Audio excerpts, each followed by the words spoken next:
नमस्कार, आप देख रहे हैं सिटी सेंटर शो मुंबई से। मैं हूं पूजा भारद्वाज और इस वक्त मैं मुंबई के दादर में मौजूद हूं, शिवसेना भवन के बिल्कुल सामने। और चहल पहल देखें मेरे पीछे, फायर ब्रिगेड की गाड़ियां एक एक करके आपको यहां पर 3 दिख जाएंगी।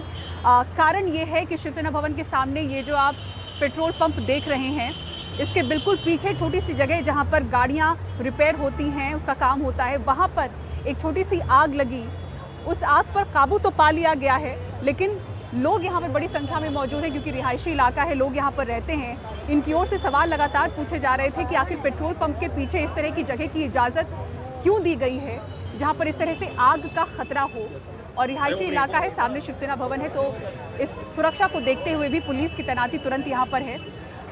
आग को लेकर अभी फिलहाल कोई खतरा नहीं है, ये आग बुझ चुकी है, कूलिंग ऑफ का काम चल रहा है। लेकिन सवाल यहाँ पर जो लोग रहते हैं आसपास सोसाइटीज़ में, उनका यही है कि आखिर क्यों पेट्रोल पंप के पीछे इस तरह की जगह को कायम यहाँ पर रखा गया है। इसे हटाना चाहिए क्योंकि खतरा बड़ा है। अगर पेट्रोल पंप के बिल्कुल पीछे आप देखें, बिल्कुल भी यहाँ पे कोई दूरी नहीं है, पेट्रोल पंप के बिल्कुल करीब आग लगी थी। तो इन्हीं तस्वीरों के साथ हम शो की शुरुआत कर रहे हैं और सबसे पहले खबर महाराष्ट्र से ही है। वीर सावरकर पर राहुल गांधी ने जिस तरह से भारत जोड़ो यात्रा के दौरान बयान दिया, उस पर सियासत तेज है और सवाल यहाँ तक उठ रहे हैं कि क्या ये जो बयान है वो महाविकास अघाड़ी यानी कि शिवसेना, कांग्रेस, एनसीपी के गठबंधन पर भारी पड़ सकता है। शिवसेना ने राहुल गांधी के बयान की कड़ी आलोचना की है और जो उनके नेता हैं, जिस तरह से उनके बयान सामने आए हैं, उससे संकेत इस तरह से मिलते हैं कि क्या शिवसेना महाविकास अघाड़ी से अलग भी हो सकती है। सोहित मिश्रा की ये रिपोर्ट देखिए। वीर सावरकर के बारे में इस प्रकार की जो टिप्पणी की, हम उसका समर्थन नहीं करेंगे। और अगर ये कोई भारत जोड़ो यात्रा का एजेंडा नहीं था ना, वीर सावरकर आने की क्या जरूरत है बीच में। हमने तो कल पूरी तरह से कहा देखिए ये हमें मान्य नहीं है और इस मुद्दे पर महाराष्ट्र विकास आघाड़ी में दरार पड़ सकती है, ये हमने कहा है। उसके बाद आज बहुत से बड़े कांग्रेस नेताओं के साथ हमारी बातचीत हो गई, हमें वहाँ से भी फोन आ गए, लेकिन हमें मंजूर नहीं है। कांग्रेस के खिलाफ नाराजगी जाहिर करते सांसद संजय राउत, लेकिन उद्धव ठाकरे की ही तरह संजय राउत ने भी इस मुद्दे पर बीजेपी को भी घेरा। हमारे महाराष्ट्र में वीर सावरकर के बारे में लोगों के मन में आदर है, लेकिन जो भारतीय जनता पार्टी या और पार्टी के लोग जो कर रहे हैं ना, वो तो ढोंग है। वीर सावरकर कभी भी भारतीय जनता पार्टी के आदर्श पुरुष नहीं रहे। भारत जोड़ो यात्रा में राहुल गांधी के साथ दिखे आदित्य ठाकरे भी अब इस मुद्दे पर बयानबाजी करते नजर आ रहे हैं। जो भूमिका सावरकर जी के बारे में है और जो भूमिका जो कुछ बयान चल रहे उस पे है, तो राउत साहब ने और कल उद्धव साहब ने रखी है आपके सामने। ये मेरे लिए सबसे जरूरी डॉक्यूमेंट है।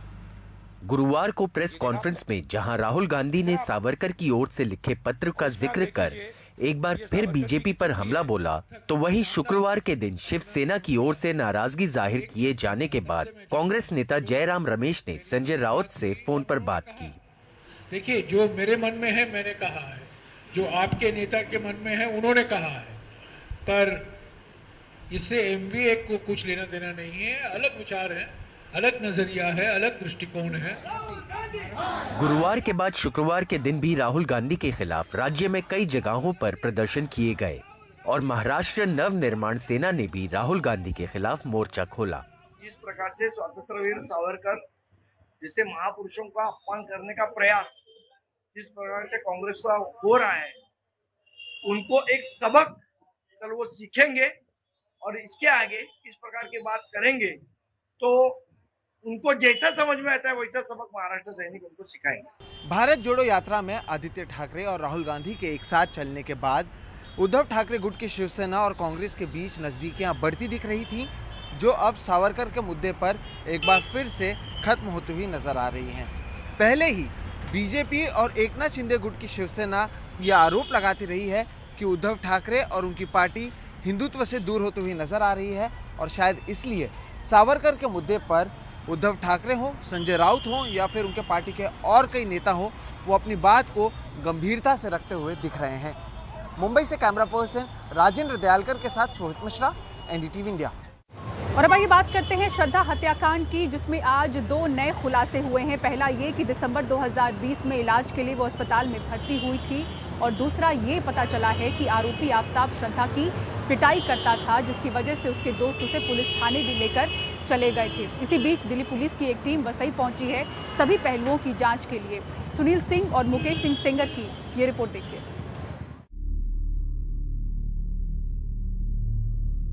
श्रद्धा वालकर का ये फोटो उसके प्रेमी और कातिल आफताब की हैवानियत को बयान करता है। श्रद्धा के चेहरे पर जख्म के निशान बता रहे हैं कि उसके साथ मारपीट की गई है। श्रद्धा के एक दोस्त ने वसई में मीडिया को बताया कि साल 2020 में एवरशाइन सिटी में रहते हुए आफताब ने श्रद्धा की पिटाई की थी। तब श्रद्धा बहुत डरी हुई थी और उसे लेकर पुलिस थाने गए थे, लेकिन पुलिस ने समझाकर वापस भेज दिया। तो तकलीफ में थी तो गॉडविन ने मेरे को फोन किया था, तो मैं श्रद्धा को जाकर मिला तो उसको पुलिस चौकी लेके गया। मैं चौकी लेके गया। एफआईआर की घटना है ये 2020 की 220 की घटना है, 2020 की घटना है ये। तो मैं एक्चुअली लेके गया उसको पुलिस चौकी। पुलिस वाले बोले लिख के दो, लिविंगस्टन में लोग रहते थे साथ में दोनों जन। तो पुलिस वाले लिख के उन्होंने दिया। मेरे को मेरे जान को खतरा है, मेरे को मार देगा। तो भी वो मतलब बोले ऐसा ठीक है, तो हम लोग पुलिस बोलते हैं एफआईआर करने के लिए। तो इस बात के लिए भी वो डर रही थी। एक्चुअली क्या है, कोई अंदर से बहुत डर था, पर वो एक्चुअली खुल के बात नहीं कर रही थी हम लोग, और वो कम से कम वो डिप्रेशन में थे एक्चुअली ज्यादा कर। साल 2020 में ही श्रद्धा को 3 दिन के लिए वसई के ओजोन मल्टी स्पेशलिटी अस्पताल में भर्ती कराया गया था। तब उसे चलने, उठने, बैठने और गर्दन में तकलीफ थी। जब ऐसा शक लगे कि ये असॉल्ट है, ट्रॉमा है, लेकिन पेशेंट को ऐसे एक्सटर्नली इंजुरीज नहीं थे, और जब तक पेशेंट हिस्ट्री नहीं देता है कि कुछ असॉल्ट हुआ है तो फिर अननेसेसरी हम ऐसा नहीं करते। नहीं, वैसे साइन नहीं मिला था, किसी ब्लंट ऑब्जेक्ट से नहीं मिला था। पेशेंट को अर्ली स्पॉन्डिलाइसिस जैसे सिम्टम्स मिले थे, जो कि ट्रॉमा के साथ साथ मैंने आपको बताया चोट या फिर प्रॉपर पोजीशन ना रहने से, पोस्चर सही नहीं रहने से भी कुछ जॉब्स में हो सकता है। पेशेंट 3 दिन तक एडमिट थी और फिर 4th डे पे हमने उसको डिस्चार्ज किया। 3 तारीख से 6 तारीख तक वो एडमिट थी। 6 तारीख को हमने डिस्चार्ज किया। उसके बाद आपने फॉलोअप के लिए बुलाया? उसके बाद पेशेंट फॉलोअप के लिए नहीं आई। इस बीच श्रद्धा वालकर के कुछ चैट और व्हाट्सएप मैसेज सामने आए हैं, जिनसे पता चलता है कि वो लगातार हिंसा की शिकार थी और इसे छुपाने की कोशिश करती थी। साल 2020 की एक चैट में श्रद्धा की दोस्त उसकी जख्मी नाक के बारे में पूछती है, तो श्रद्धा बताती है कि सीढ़ियों से गिरने से नाक फ्रैक्चर हो गई। एक जगह मारपीट का जिक्र करते हुए वो बताती है कि उसका ब्लड प्रेशर लो है और वह चल नहीं सकती। ये 24 नवंबर 2020 की चैट है। इस बीच शुक्रवार को दिल्ली पुलिस की एक टीम वसई आई हुई है। पुलिस ने मामले में श्रद्धा के दोस्त लक्ष्मण नाडार का बयान दर्ज किया। लक्ष्मण नाडार ही वो शख्स है जिसने श्रद्धा के परिवार को मिलकर बताया था कि श्रद्धा से बहुत दिनों से संपर्क नहीं हो पा रहा है, जिसके बाद मामला पुलिस में आया और फिर आफताब का असली चेहरा सामने आ गया। दिल्ली से मुकेश सिंह सेंगर और वसई से कैमरामैन अल्ताफ के साथ सुनील सिंह, एनडीटीवी इंडिया के लिए। और अब अगली खबर बिहार के नालंदा जिले से, जहां निर्माणाधीन ओवरब्रिज का एक हिस्सा गिरने से 2 मजदूरों की मौत हो गई है। क्रेन मशीन के सहारे ओवरब्रिज के ऊपर बड़ा सा गाटर रखने का काम किया जा रहा था। इसी दौरान वो गाटर टूटकर अचानक गिर गया। इसके नीचे दबकर 2 मजदूरों की मौत हो गई। जिस वक्त ये काम हो रहा था उस वक्त पुल के नीचे कोई भी बस या फिर मजदूरों की तादाद नहीं थी। पुलिस की टीम दल बल के साथ मौके पर पहुंचकर घटना पर नजर बनाए हुए है। और दिल्ली नगर निगम चुनाव से पहले बीजेपी ने आम आदमी पार्टी पर भ्रष्टाचार का आरोप लगाते हुए आदर्श नगर से आम आदमी पार्टी के उम्मीदवार का स्टिंग ऑपरेशन जारी किया है, जिसमें कथित तौर पर वो जूनियर इंजीनियर से पैसों की उगाही करते हुए दिख रहे हैं। बीजेपी ने अब उन्हें बर्खास्त करने की मांग की है। आम आदमी पार्टी से जवाब मांगा है। उधर आपके उम्मीदवार ने मानहानि का मुकदमा दर्ज करने की बात कही है। पैसों की उगाही का स्टिंग। बीजेपी का दावा है कि दिवाली के दौरान गिफ्ट के नाम पर सिटी जोन के जूनियर इंजीनियर से ही आप नेता मुकेश गोयल पैसों की मांग करते दिख रहे हैं। स्टिंग दिखाते हुए बीजेपी के प्रवक्ता संबित पात्रा ने आरोप लगाया कि उगाही 1 करोड़ की थी। बीजेपी ने इस स्टिंग के बहाने अरविंद केजरीवाल को घेरा। स्टिंग मास्टर का स्टिंग हुआ है, और स्टिंग मास्टर के स्टिंग में आप देखिए मनीष सिसोदिया जी गड़बड़, सत्येंद्र जैन जी का तो बेल कल फिर से रिजेक्ट हो गया है, और आज देखिए उनके एक और बड़े नेता रंगे हाथ पकड़े गए हैं। अरविंद केजरीवाल जी इस नेता के एडवाइस के बिना एमसीडी के चुनाव को लेकर और एमसीडी के रणनीतियों को लेकर कोई फैसला नहीं लेते। ये बात मैं रिपीट कर रहा हूं कि अरविंद केजरीवाल जी एमसीडी को लेकर कोई भी निर्णय लेते हैं तो उसमें इस नेता की सहमति, सहभागिता, पार्टिसिपेशन जरूर होता है।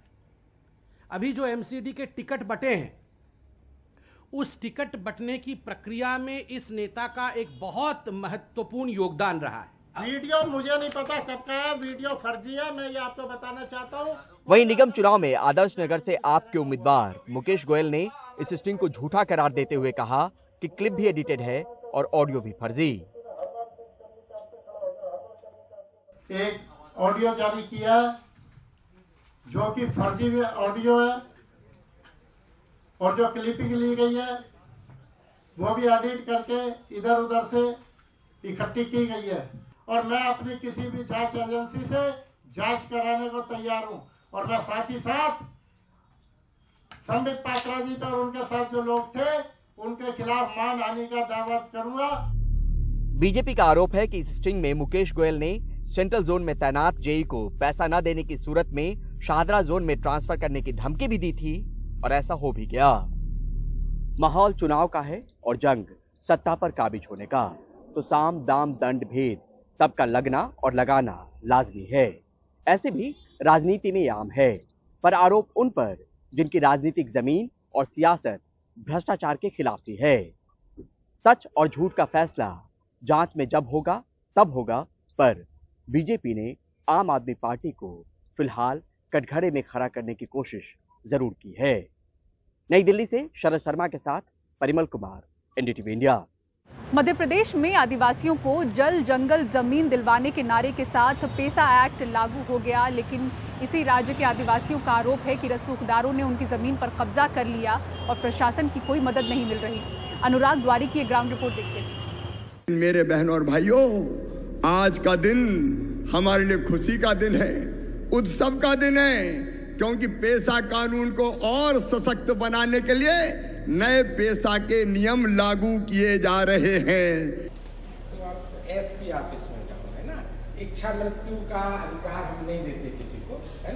आपकी जो जिनाई समस्या हो, जिनाई समस्या हमारी जमीन में देखो ऐसा है, आप रिकॉर्डिंग कराने आए हो। बाबई तहसील के खिड़िया गांव में रहने वाले साहिब सिंह का आरोप है कि गांव के रसूखदार जीवनलाल मीणा ने इनकी जमीन, ट्रैक्टर सब धोखे से हड़प लिया। यहां तक कि इनके नाम को वोटर लिस्ट और राशन कार्ड से भी कटवा दिया। अब साहिब अपनी बूढ़ी मां के साथ कलेक्टर दफ्तर में इच्छा मृत्यु मांगने आ गए। हमारे पूरे परिवार हमारी जमीन मांग रहे हैं, कोई सुविधा नहीं मिल रही है, ना कोई दे रहा है। 3 साल से हम इधर उधर घूम रहे हैं, CSP ऑफिस में घूम रहे हैं, हमारी कोई जन सुनवाई नहीं होती, इसलिए हम आत्महत्या करने की आज्ञा परमिशन मांगते हैं। नरेंद्र सिंह की भी यही शिकायत है। मजदूरी करते हैं, कहते हैं रसूखदारों ने सब छीन लिया, प्रशासन ने सुनवाई नहीं की, सो इन्हें अब इच्छा मृत्यु की इजाजत दे दी जाए। हमारी ट्रैक्टर उसके कब्जे में है और हमको मान लो तुम धमकी देता है, हमको वहाँ छोड़ के 8-10 साल से मजदूरी कर रहा है। तहसीलदार की के पास भी थी, कभी दूर की है, कोई सुनवाई नहीं हो रही है। प्रशासन इसे आपसी विवाद बताकर कह रहा है कि नियमानुसार कार्रवाई होगी। कोई इच्छा मृत्यु की मांग नहीं कर रहा है। उनका ये कहना है कि हमारी ज़मीन जो है उस पर किसी अन्य लोगों का कोई कीर है, जीवन कीर वगैरह, उनका कब्जा है। उनको उनके सामने ही हमने तहसीलदार से बात की, जिसकी आपने पूरी रिकॉर्डिंग भी की है।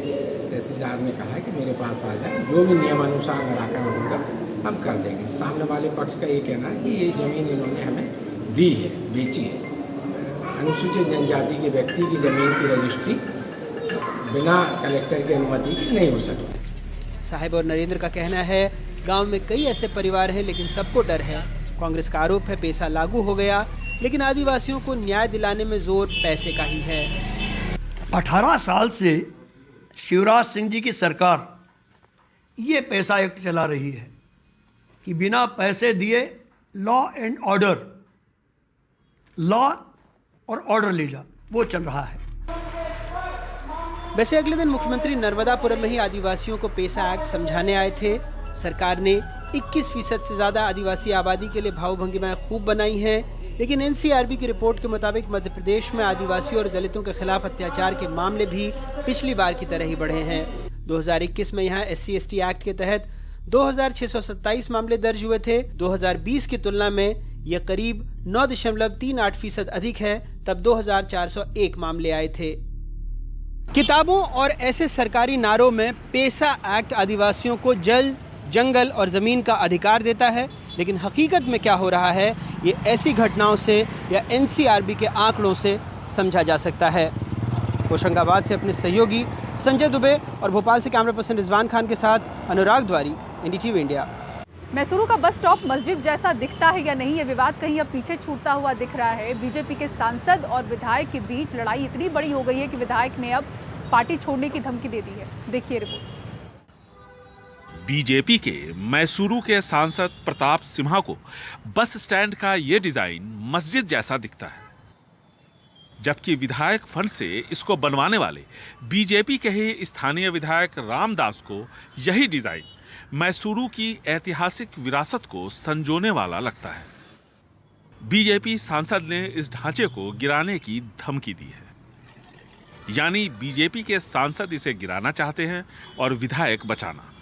तनातनी इतनी बढ़ी कि रामदास पार्टी छोड़ने की बात करने लगे। कारण ಅಂದ್ರೆ ಕಳೆದ 30 ವರ್ಷಗಳ ಕಾಲದಲ್ಲಿ पिछले 30 सालों में 11 विधायक बीजेपी पार्टी से जीते। 10 लोग पहले ही इस्तीफा दे चुके हैं। उनमें से सभी को परेशान किया गया और उन्होंने पार्टी छोड़ दी। मैं अकेला व्यक्ति हूं जो अभी भी पार्टी के साथ हूं। मुझे भी समाज के लिए योगदान करने की इच्छा है। मैं बेवजह के झंझट में नहीं पड़ना चाहता। ಏನಾದರೂ ಒಂದು ಕೊಟ್ಟು ಹೋಗಬೇಕು ಅನ್ನುವಂತ ಆಸೆ ಇದೆ, ಹಾಗಾಗಿ ಬೇರೆ ಯಾವುದೇ ಕಾಂಪ್ಲಿಕೇಶನ್ಗೆ ನಾನು ಬಯಸಲ್ಲ। बेंगलुरु ऊटी हाईवे पर मैसूरू के वार्ड नंबर 54 में बने इस बस स्टॉप के ऊपर 3 गुंबद है। इसे बीजेपी एमएलए रामदास के विधायक फंड से बनाया जा रहा है। अब इसको लेकर विवाद बिल्कुल निजी स्तर पर पहुंच गया है। रामदास जी से मेरे संबंध ठीक हैं। मैं इतना बड़ा आदमी नहीं हूं कि उनके कद के नेता को परेशान कर सकूं। मैसूरू में इतने शक्तिशाली और धनवान नेता हैं जिन्होंने इतने रुपये बनाए हैं कि वो चाहें तो मेरी चिता को उस रुपए से जला सकते हैं। जहां बीजेपी सांसद प्रताप सिम्हा को बस स्टैंड के डिजाइन में मस्जिद दिखती है, उसी डिजाइन में बीजेपी के स्थानीय विधायक रामदास को मैसूर के विरासत की झलक नजर आती। बात का बतंगड़ बना तो अब पार्टी ने दोनों की बयानबाजी पर रोक लगा दी, क्योंकि बीजेपी की काफी किरकिरी हो रही है और विधानसभा चुनाव नजदीक है। बेंगलुरु से कैमरामैन गोविंद मूर्ति के साथ निहाल खुदवई, एनडीटीवी इंडिया। भारत सरकार ने डिजिटल डेटा प्रोटेक्शन बिल 2022 के नए मसौदे को सार्वजनिक कर दिया है। इससे पहले 2019 के पर्सनल प्रोटेक्शन डेटा बिल को वापस ले लिया गया था। इस बार डेटा लीक को लेकर जो ड्राफ्ट बिल है उसमें भारी जुर्माने का प्रावधान है।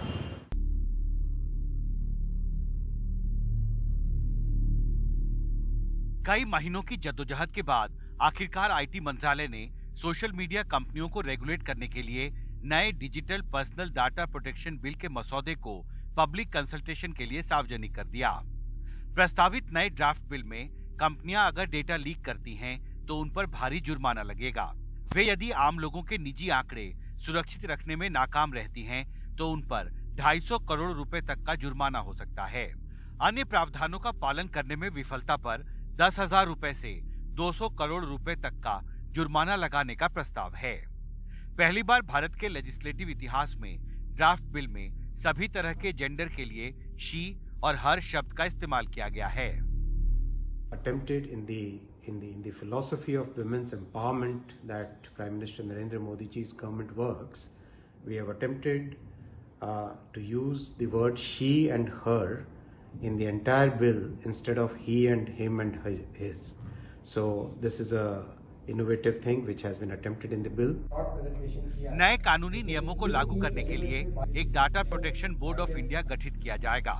बोर्ड ही तय करेगा कि किस कंपनी पर किस नियम के उल्लंघन में कितना जुर्माना लगाया जाए। साथ ही ड्राफ्ट बिल में एक डाटा प्रोटेक्शन ऑफिसर की नियुक्ति का भी प्रावधान शामिल किया गया है। पहली बार अब प्रावधान किया गया है कि अगर आप किसी व्यक्ति विशेष के पर्सनल डेटा की सिक्योरिटी नहीं रखेंगे या उसको प्रॉपर्ली प्रोसेस या डील नहीं करेंगे as per the provisions of the law, तो आप अपनी कमर कस लीजिए, क्योंकि 500 करोड़ रुपए तक का फाइन आप पर लगाया जा सकता है। और उसको लगाने के लिए एक नई स्टैट्यूटरी बॉडी का गठन किया जा रहा है, डेटा प्रोटेक्शन बोर्ड। तो लाजमी सी बात है, यहां कानून का फोकस क्रिमिनल लायबिलिटी नहीं है, लेकिन फोकस है पैसे पर। कानून वहां पर फोकस करना चाहता है जिस भाषा को लोग समझते हैं। अगर आपकी जेब से 500 करोड़ रुपए निकल गए तो बहुत लॉजिकल बात है कि आप वो काम करेंगे ही नहीं, क्योंकि इतनी स्टिफ फाइनेंशियल पेनल्टीज जो है स्टिपुलेट कर दी गई हैं। आईटी मंत्री ने ड्राफ्ट बिल को सार्वजनिक करने के बाद ट्वीट कर कहा, seeking your views on draft digital personal data protection bill. आम नागरिकों से जुड़ी निजी जानकारी और उनके पर्सनल डाटा को कैसे सुरक्षित रखा जाए, ये सवाल कानूनी तौर पर बेहद पेचीदा है और पुराने पर्सनल डाटा प्रोटेक्शन बिल पर संसद में करीब 3 साल तक मंथन के बाद भी इस पर आम राय नहीं बन पाई थी। अब भारत सरकार के सामने अगली चुनौती नए बिल के मसौदे पर राजनीतिक और गैर राजनीतिक स्टेक होल्डरों के साथ बातचीत करके इस पर आम राय बनाने की होगी। दिल्ली से अखिलेश शर्मा और संजय कौशिक के साथ हिमांशु शेखर, एनडीटीवी इंडिया। और कौन सा है वो गांव जहां बच्चों के लिए मोबाइल को बैन कर दिया गया है, दिखाएंगे पूरी खबर एक ब्रेक के बाद। देखते रहिए सिटी सेंटर शो।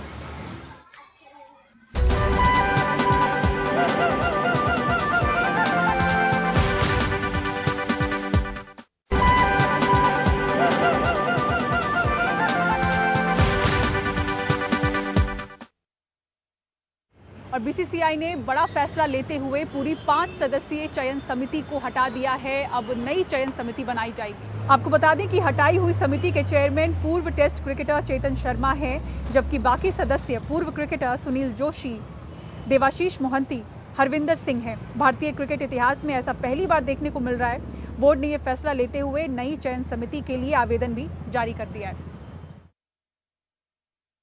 और अब खबर महाराष्ट्र के यवतमाल के एक गांव से, जो अपने एक अनोखे फैसले को लेकर चर्चा में है।